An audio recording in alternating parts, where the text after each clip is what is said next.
Europe 1. La belle histoire de la France bouge. Le portrait ce soir, Benjamin, d'un fan du parc du Futuroscope qui partage sa passion sur les réseaux sociaux. Et je vous présente Malo Degout, 29 ans, qui vit à Cholet, près de Nantes. Et c'est avec ses 4 sœurs qu'il découvre les parcs d'attractions. Son premier séjour à Disneyland, il avait 9 ans et tout de suite, il est tombé amoureux de ces parcs à thème. J'ai toujours eu la chance à chaque fois qu'elle m'emmène avec elle dans les parcs d'attractions. C'était très souvent même Disneyland. C'était vraiment en fait ce côté échappatoire et côté un petit peu émerveillement des parcs qui me faisait vibrer. Mais jusqu'à mes 14 ans, j'ai eu une phobie complètement irrationnelle des attractions de sensations fortes.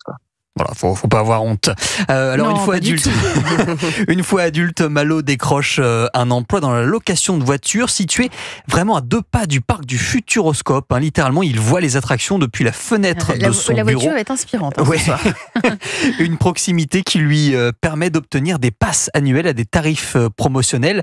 Et là, il va y passer une bonne partie de son temps libre dans le Futuroscope. Et c'est parfois quotidien, jusqu'à 300 fois en une année. Et en 2022, il décide de se lancer alors sur les réseaux sociaux. Et il s'improvise influenceur sur Instagram, TikTok et même YouTube. Baptisé Futuro-fan, son compte a pour objectif de partager en vidéo sa passion pour le Futuroscope. Ça va surtout être en fait des conseils pour passer une bonne journée, pour avoir des petits tips, on va dire, sur comment organiser sa journée s'il pleut sur un parc. Est-ce qu'il y a des attractions, comment gagner du temps dans les files d'attente? Est-ce qu'il y a des attractions où on peut retrouver des informations sur les applications?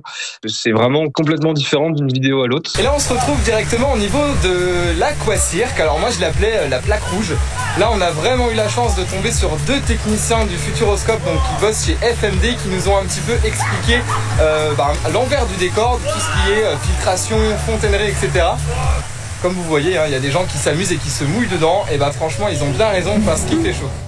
Ça donne envie. Oui, quand il fera un petit peu plus chaud quand même.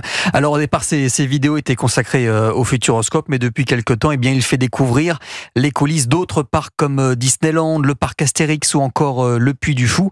Et il aimerait à l'avenir mettre en avant d'autres petits parcs plus régionaux qui méritent aussi d'être un peu plus connus.